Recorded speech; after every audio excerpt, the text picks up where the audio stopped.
Bonjour à tous! Vous avez déjà vu que les bains de bouche remplissent les rayons des supermarchés et des pharmacies, mais sont-ils vraiment utiles? C'est ce qu'on va voir aujourd'hui dans cette vidéo. Avant toute chose, j'aimerais vous rappeler qu'un bain de bouche ne remplace absolument pas un brossage de dents. Si vous prévoyez donc des bains de bouche dans vos routines, il faudra donc les prévoir après le brossage des dents.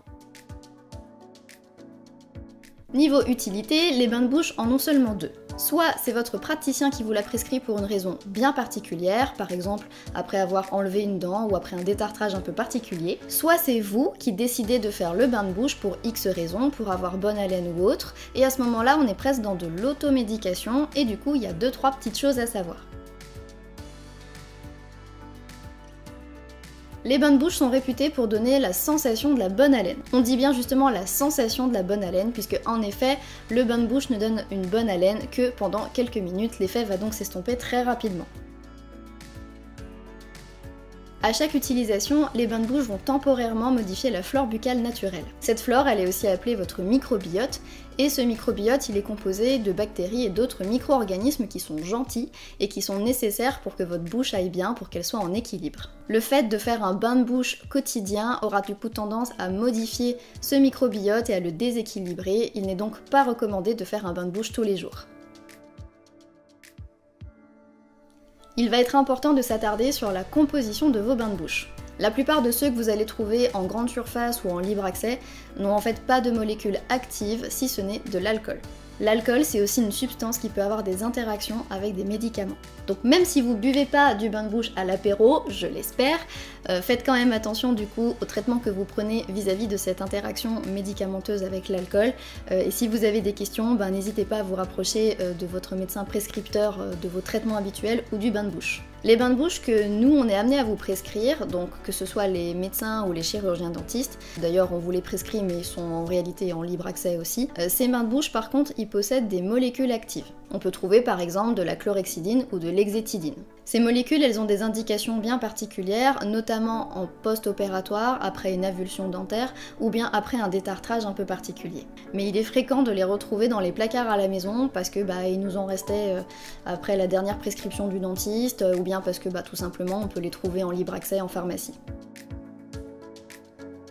Notez bien que si on vous les prescrit, c'est pour une raison précise et pour une durée déterminée.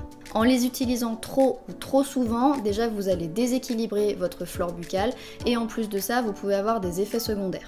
Parmi les effets secondaires les plus souvent retrouvés, on trouve des colorations heureusement réversibles des dents et des muqueuses qui vont des couleurs jaunes à noires et ils peuvent aussi provoquer une altération temporaire du goût. Il existe aussi des bains de bouche un peu plus naturels. En règle générale, je ne vous conseille pas les bains de bouche faits maison, puisque la plupart du temps, soit on va trouver des ingrédients qui servent pas à grand chose, soit on va trouver dedans des huiles essentielles. Les huiles essentielles doivent être utilisées de façon très particulière, avec des dosages très précis, et il faut savoir aussi que les huiles essentielles sont réservées des fois à certaines personnes. Les femmes enceintes ne peuvent pas en utiliser, les épileptiques non plus, beaucoup de personnes peuvent avoir des hypersensibilités ou des brûlures, donc vraiment par expérience je ne vous conseille pas les bains de bouche faits maison. Par contre dans le commerce on trouve maintenant des formulations toutes faites, avec aussi des huiles essentielles dedans, notamment celles qui vont trouver du thymol, de l'eucalyptol et du menthol. Il a été prouvé que ces mélanges-là sont tout aussi efficaces que les bains de bouche à la chlorhexidine. Dans les recommandations, chez un sujet sain, donc qui n'a pas de problème ou éventuellement juste un petit peu la gencive qui saigne, il n'est pas recommandé de faire des bains de bouche quotidiens puisque ça ne sert à rien. Il est à noter aussi que puisque la plupart des bains de bouche ont de l'alcool, ils ne sont pas recommandés chez les enfants. Et même si vous trouvez des bains de bouche sans alcool, ils sont déconseillés chez les enfants de moins de 6 ans puisque à cet âge-là, ils ne savent pas encore très bien le recracher. En résumé, les bains de bouche n'ont d'intérêt que s'ils sont prescrits par votre chirurgien dentiste ou votre médecin, sinon ça reste des cosmétiques dont vous pouvez vous passer. Je vous remercie d'avoir regardé cette vidéo. Comme d'habitude, si elle vous a plu, n'hésitez pas à la liker et à vous abonner à cette chaîne. En attendant la prochaine, je vous dis prenez soin de vous et à bientôt!